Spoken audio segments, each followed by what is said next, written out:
How's it going, guys? My name is Justin, and welcome to Extension 18. If you love scary stories like I do, this is the place to be. Wearing a badge and upholding the law means putting your life on the line in the name of justice. The law stretches far and wide and keeps the living safe. But what happens if the law stretches too far out of its boundaries, into the reaches of the unknown? Before we continue, if you like our content, give us a like and subscribe. And stay up to date by clicking that bell icon for more haunting tales just like this one.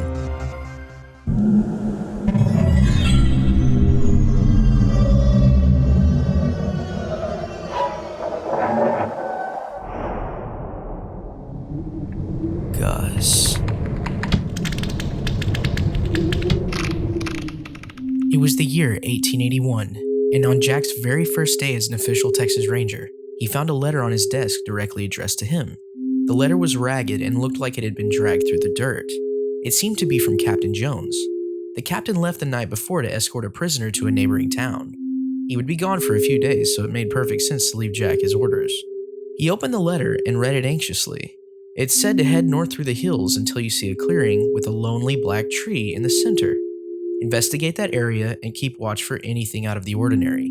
He had no idea how long he was supposed to remain out there, or what to do if he ran into a native tribe without backup. Jack's anxiety of being alone all the way out there was a lot to take in, but he decided to keep his head held high and try to stay positive about his first mission. The new recruit was a big talker and a hard worker nonetheless, but his fear of being alone was beginning to overwhelm him. After quite a bit of procrastination, Jack reluctantly grabbed his satchel, slid the orders inside of it, and saddled up on his reliable steed named Hester to begin his dreaded 2-day journey. The first day went by so fast leading into the evening, so just before sundown he set up his camp and started a small manageable fire that wouldn't alert any unsuspecting guests.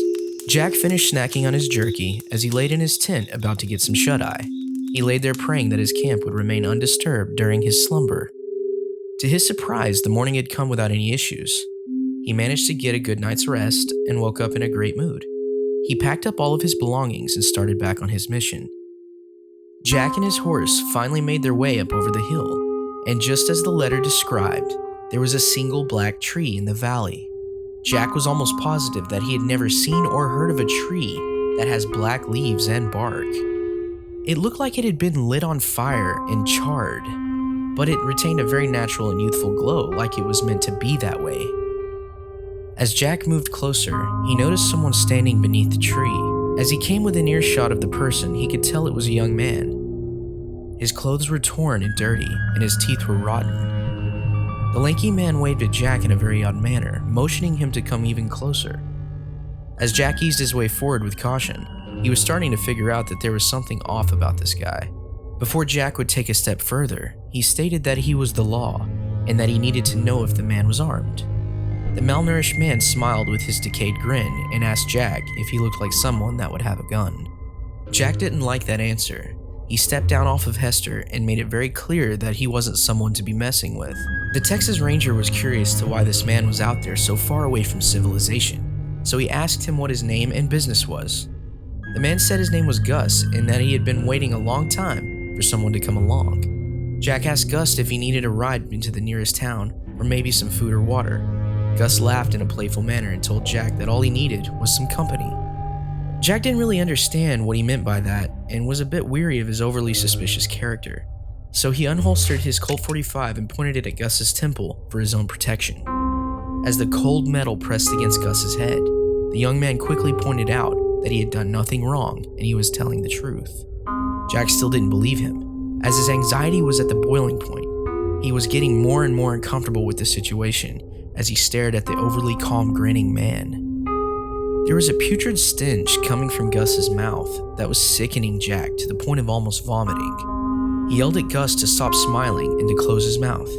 Gus didn't even give a second thought to Jack's demanding request and remained grinning. As the grueling interrogation commenced, the stress of talking in circles was starting to get to Jack, so he decided to take it a step further. He knew Gus had something to do with the mission at hand, and no matter what, he was going to get his answers.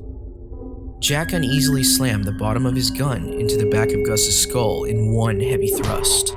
Gus's body hit the ground, completely unconscious.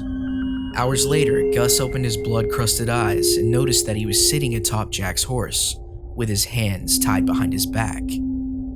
There was a noose wrapped around his neck, and the other end was tied to a thick branch underneath the nightmarish tree.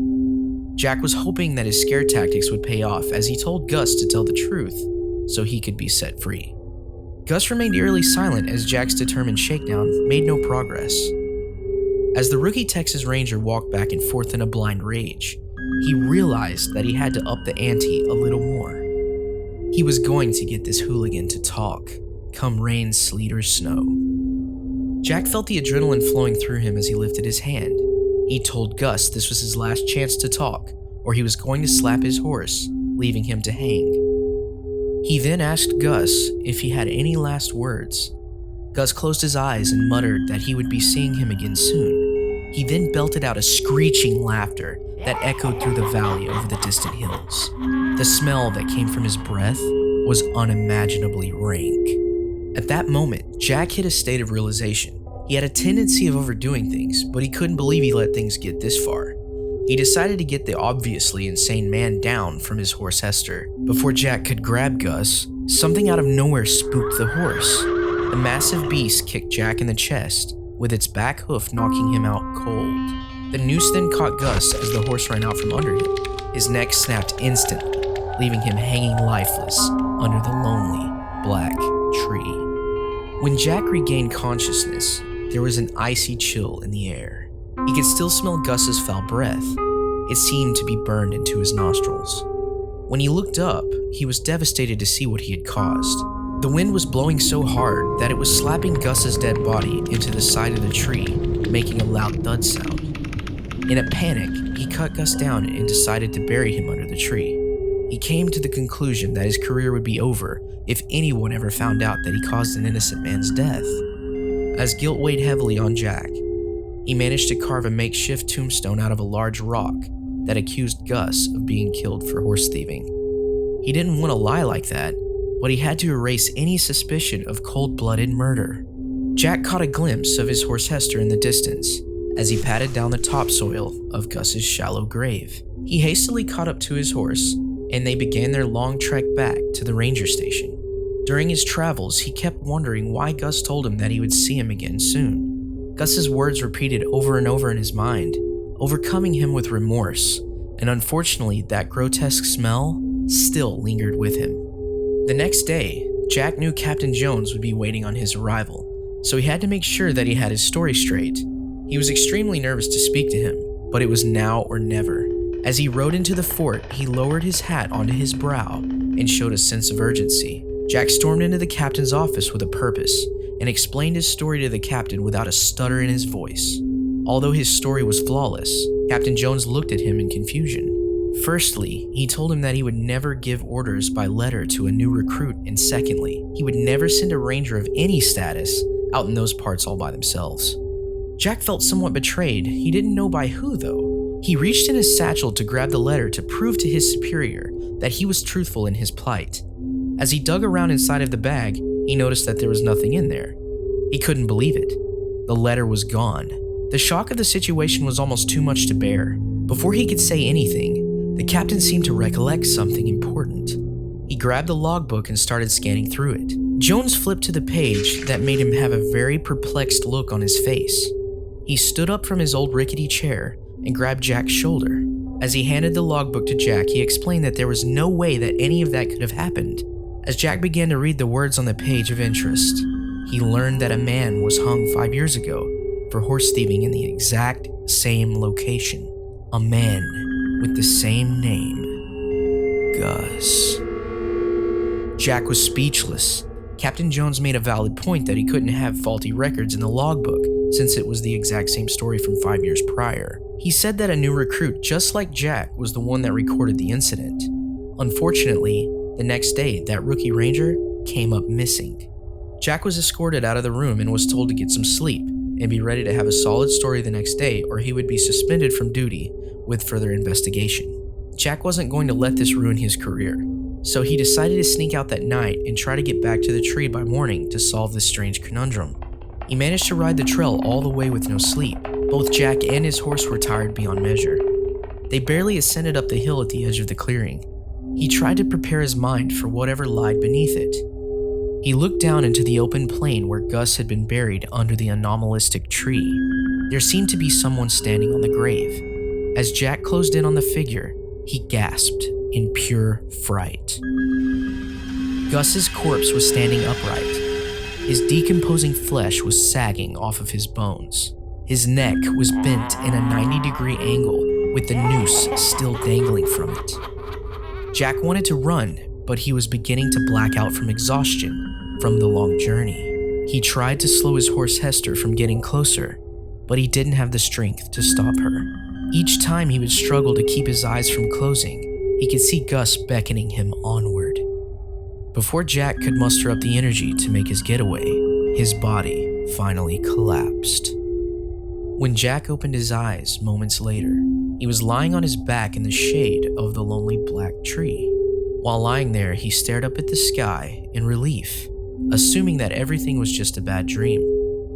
As he went to raise up to find his horse Hester, he was stuck. Something was holding him there to the ground. He noticed that he was lying on loose soil.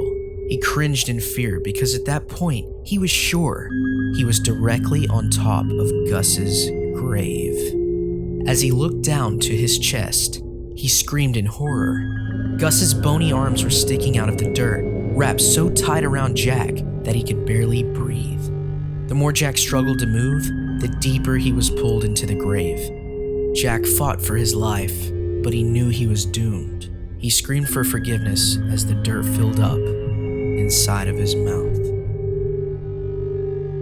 5 years later, a newly inaugurated Texas Ranger stood at the top of the hill. His gaze focused down the valley at the lonely black tree while clutching a dirty old letter. Well, thanks for watching, guys. I hope you all enjoyed it. Let me know what you would do in the comment section below if you were being pulled down into the grave with Gus. I know I would literally die right on the spot, right then and there. Anyways, I'll see you all next time in the darkest depths of Extension 18.